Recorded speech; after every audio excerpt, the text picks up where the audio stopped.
जय श्री महाकाल आदेश।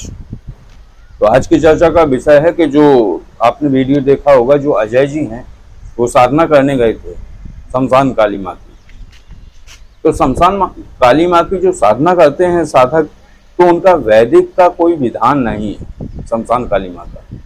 उसमें क्या होता है कि तांत्रिक या हठ योगी या हठी तांत्रिक उनका जो है शमशान में साधना करते हैं, लेकिन गृहस्थ साधक घर में साधना करते हैं। लेकिन चाहे वो घर में करें या शमशान में करें, दोनों जगह साधना अगर साधक करता है, चाहे कोई भी हो, गृहस्थ हो या वैरागी हो या अघोरपंथी हो, कोई भी हो, अगर शमशान काली की माँ की वो साधना करता है तो उसमें विधान वही रहेगा।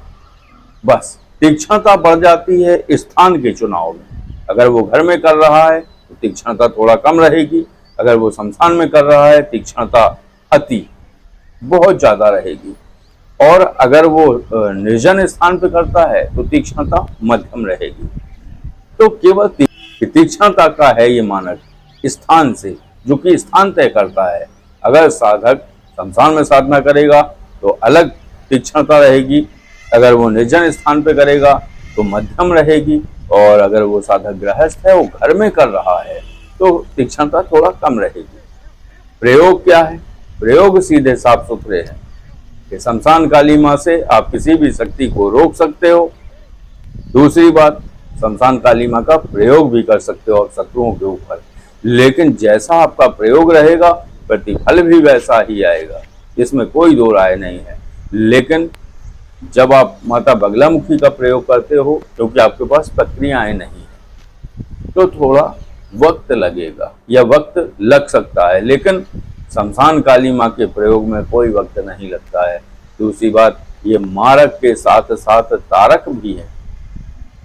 तारक कैसे? जैसे किसी का कार्य नहीं बन रहा है, तो अगर वो आपके पास आ गया तो आपने माँ का ध्यान करते हुए उससे कहा जा ये कार्य हो जाएगा, तो वो कार्य होगा ही होगा।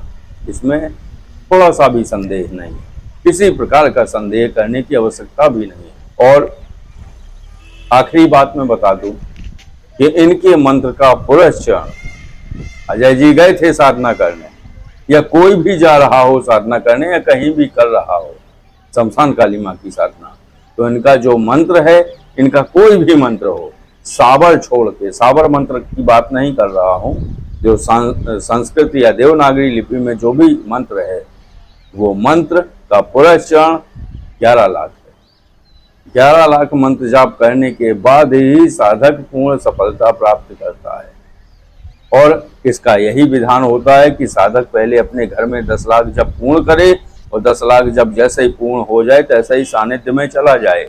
जो भी गुरु या मार्गदर्शक उसे साधना करा रहा है, तो उसके पास पहुंचकर रुककर 1 लाख मंत्र जप करे और पूर्ण विधान से हवन प्रक्रिया करे, उसकी देख रेख, तभी ये साधनाएं सफल होती हैं। निर्जन स्थान पे करोगे, देव स्थल पे करोगे तो तीक्ष्णता मध्यम रहेगी, लेकिन शमशान में करोगे तो तीक्ष्णता बहुत प्रचंड रूप से रहेगी, और ये तत्काल प्रभावी होंगे। और माता शमशान काली जो है भक्ति की प्रार्थना तत्काल सुनती हैं। तो वही मैंने उनसे, अजय जी से पूछा था कि तुमने अब तक कौन से प्रयोग किए, क्या प्रयोग हुए हैं? बोले शास्त्री जी बात ये है ना कि बोले घी ले आओ, ये ले आओ, वो ले आओ। मैंने कहा भाई आप मंगवा दो, तो बोले एक काम करो तेल से ही हवन कर लो। विकल्प नहीं होते हैं। विकल्प जब आप बना लेते हो तो शक्ति की जो ऊर्जा है उसको आप छिन्न भिन्न कर देते हो, और वो किसी भी तरीके से फल देगी उस साधक को। और एक चीज निश्चित समझ लीजिए कि वो साधना सफल नहीं हुई है, सिद्धि नहीं मिली है, अगर आप विकल्प उसमें डाल देते हो कि अगर गुलाब का पुष्प नहीं है तो कोई बात नहीं, गेंदे का पुष्प ले लो। ऐसा नहीं होता है।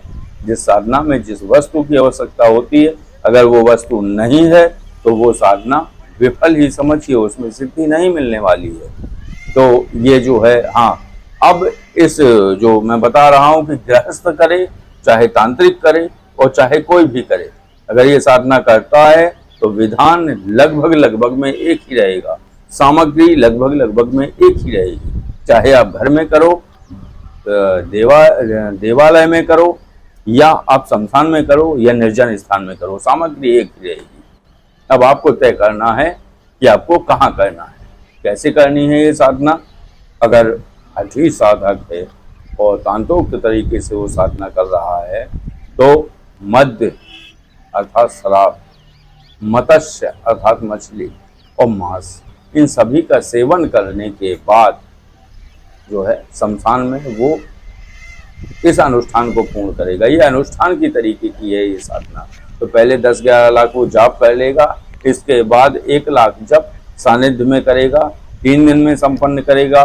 मंत्र छोटा है, मंत्र बहुत बड़ा नहीं है। तो साधक को मत्स्य अर्थात मछली, मांस और मद्य का सेवन करके ये साधना जो है आरंभ करनी है, रात्रि में जाप करना है और नग्न होकर ये महापूजा संपन्न करता है।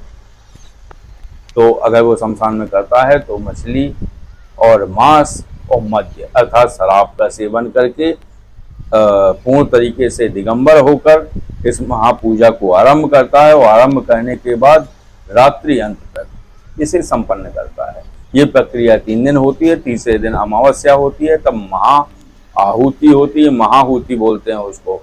और अमावस्या की रात्रि को हवन आहुति होगी, तो हवन आहुति होने के बाद पूर्ण आहुति होगी, पूर्ण आहुति होने के बाद साधना संपन्न होगी और साधना संपन्न करते ही साधक को सिद्धि प्राप्त हो जाएगी।